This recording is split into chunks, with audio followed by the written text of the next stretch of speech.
सिगाङाव बयखौबो खुलुमबाय लोगोसे आंनि डिजिटेल बड' इउट्युब चेनेलाव बयखौबो बरायग्रोबाय आरो गासै नायगिरिफोरनो आंनि अननाय आरो सिबिनायखौ जासिहरनाय जाबाय। दिनै आं मोनसे गोदान भिडिअ लानानै फैदों। दिनैनि भिडिअनि गेजेरजों जाय बिथांमोना दासिमबो आयुष्मान कार्डखौ बानायाखै एबा जाय बिथांमोना दासिमबो आयुष्मान कार्डनि e-KYC खौ कमप्लिट खालामाखै बिथांमोना दिनैनि भिडिअखौ फार्स्टनिफ्राय जोबजासिम नायबानो गावबा गावनो गावनि मबाइलजोंनो आयुष्मान कार्डखौ बानायनानै लानो हागोन e-KYC खालामनायनि गेजेरजों।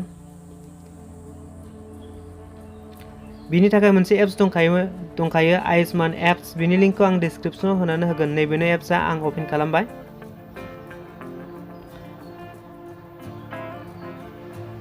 बेबायदिनो श' जागोन फार्स्ट टाइमाव एसे लडिं लायो बियो, ओमफ्राय नैबेबायदि ओंखारगोन। बेवहाय मोननै अपसन दं, मोनसे नों आंनि बानायनायनि थाखाय, ओमफ्राय मोनसे अपारेटर माने जायहा पासवर्ड आइडि बानायखायो, माने जाय आयुष्मान कार्ड बानायग्रा बिसोरनि थाखाय। बिसोरहा नैबेयाव लेंगुवेज सेलेक्ट खालामनो हायो मा लेंगुवेजखौ नांगौ। नै मोनसे बेनिफिसियारि, माने नों आं जायनो गोसो बेनो बानायनो हायो। बेनि थाखाय पासवार्ड नांलाया, आइडि नांलाया। ओमफ्राय नैबे अपारेटरनिबा नांगौ। आं नैबाव मबाइल नाम्बार होबाय, ओमफ्राय नैबाव भेरिफाइआव सोनानै होगोन, होमबा आंनि मबाइल नाम्बाराव OTP थांगोन।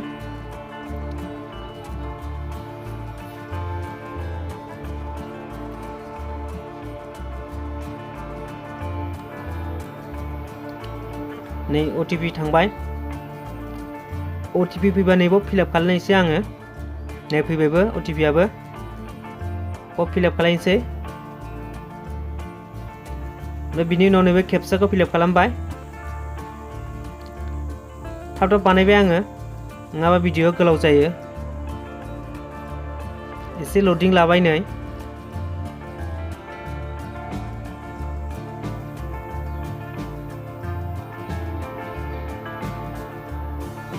एप्सनि गेजेरजों बानायबा बिदिनो एसे स्ल' जायो। ओमफ्राय नै बेबायदि ओंखारबाय। जायगा सेलेक्ट खालामनांगौ, माने PMJY फार्स्टआव स्किमखौ सेलेक्ट खालामबाय, बिनि उनाव स्टेटखौ सेलेक्ट खालामनोसै। आसामनिखायनो आसामखौ सेलेक्ट खालामबाय आं। नोंथांमोना गावबागाव स्टेटखौ सेलेक्ट खालामदो, आसामनिबा आसामखौ खालामदो। ओमफ्राय बिनि उनावहाय नै मोनथाम अपसन दं, माने आसाफोराव बानायनो हायो। ओमफ्राय नैबे गेजेरना नैबे गाहायनिया NFSA बे जोंनि माने बे माबानि रेशन कार्डनि नैबे फेमिलि आइडि, माने रेशन कार्डनि आइडि होनानै बानायनो हागोन। नैबाव डिस्ट्रिक्ट सेलेक्ट खालामनोसै, ओमफ्राय नैबाव फेमिलि माबा रेशन कार्डनि नाम्बार होनोसै, सार्च खालामनोसै। आं थाब फिलआप खालामबाय। भिडिअआ गोलाव जायो नङाबा, बिनि थाखायनो आं थाब बानायनानै होबाय, दाननानै होबाय माखासेखौ। ओमफ्राय सार्चआव सोना होनोसै, होमबा नोंथांनि माबाया ओंखारनोसै। नोंथांनि रेशन कार्डआव साबेसे मानसि दं बे ओंखारजोब्बाय। नै जोंना 3 दं, ओंखायनो 3नियाबो ओंखारजोब्बाय। ओमफ्राय बिनि गेजेराव 2निया कमप्लिट जाबाय, KYC बिसोरनो डाउनलड खालामबानो जाबाय। बे 2ना दासिमबो जायाखै, बेखौनो सासेखौ बानायगोन आं। नैबेखौ बानायबाय आं, थुनानै होबाय। e-KYC दं ओरैहाय। ओमफ्राय मोनब्रै अपसन बानायनो हायो नै, आधार, OTP, ओमफ्राय फिंगारप्रिन्ट, ओमफ्राय आइरिस दं। बे आधार OTP-आनो जोंनि थाखाय मोजां जायो, बेखौ सेलेक्ट खालामबाय आङो। ओमफ्राय बिनि उनावहाय नैबेखौ एक्सेप्ट खालामगोन। ओमफ्राय नैबाव भेरिफाइआव सोना होनोसै, होमबा नैबे आधार कार्डनि नाम्बार ओंखारखादों। बे लास्टआव 4 डिजिट देखायदों नै। फैबाय OTP-आबो। OTP-आ मोननै जायो, मोनसे जाय मानसिनिखौ बानायगोन बिनि आधार कार्डजों लिंक थानाय मबाइल नाम्बाराव OTP फैयो। ओमफ्राय मोनसेया नों दहाय फार्स्टआव बबे मबाइल नाम्बारजों बानायदोंमोन बेवहाय OTP फैयो, बेखौबो होदो। बेनि उनाव गावनो हारसिं लडिं जानोसै। ओमफ्राय नैबेनो ओंखारबाय नै।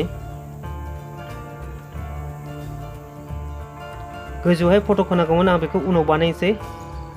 दा नैबेखौ सेलेक्ट खालामग्रोदो, मबाइल नाम्बार होयोना होआ। मबाइल नाम्बार होयोबा येस, आं मबाइल नाम्बार होगोन, ओंखायनो येस होनानै मबाइल नाम्बारखौ फिलआप खालामबाय थाबनो। ओमफ्राय बिनि उनाव भेरिफाइआव सोना होनोसै। बे मबाइल नाम्बाराव OTP थांगोन, बेखौ फिलआप खालामफिननांगौ।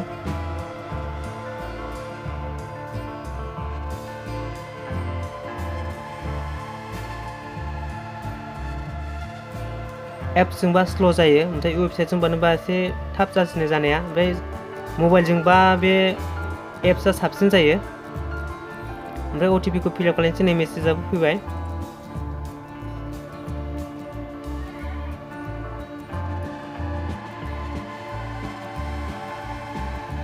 ओमफ्राय साक्सेसफुल जाबाय नै मबाइल नाम्बार भेरिफाइ साक्सेसफुल ओमफ्राय बै माबाजों रेशन कार्डनि फार्स्ट हेडजों मा सोमोन्दो जायो बेखौ होनांगौ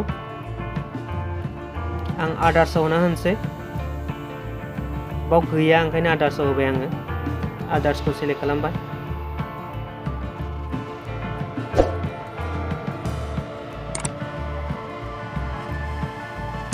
ओमफ्राय डेट अफ बार्थ सेलेक्ट खालामनो इयारखौ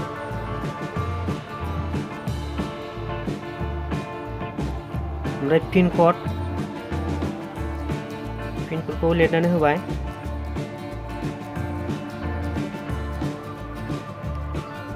ओमफ्राय स्टेट ओंखारगारनो आसाम बेखौ डिस्ट्रिक्ट सेलेक्ट खालामनोसै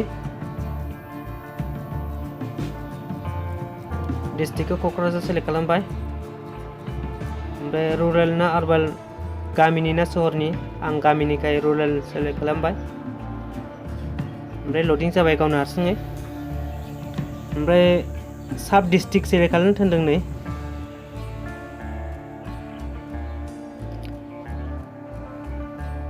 साब डिस्ट्रिक्ट सेलेक्ट खालामबाय बिनि उनावहाय भिलेजखौ दंखायो बेखौ नागिरना होबानो जागोन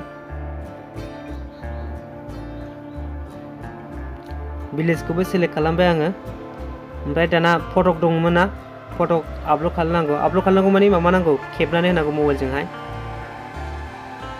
गोजौआवहाय दं दहायनो थाबोदों बेखौ नै फट'खौ लाबाय मोनायाव बानायनाय जादों बेनिखायनो फट'आ एसे माबा जाबाय नै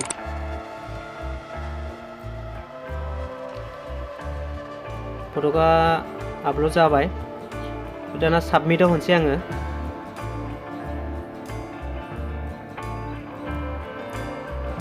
नै साक्सेसफुल जाबाय e-KYC साक्सेसफुल जाबाय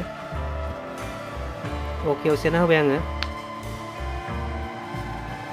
जाबाय नै दानिया डाउनलड खालामनो हासिगोन डाउनलड खालामनाय भिडिअखौ उनाव लाना फैसिगोन आङो दोननो थाखाय एसेनोसै होमबा भिडिअखौ जोबजासिम नायनायनि थाखाय गोजोन्थों थेंक इउ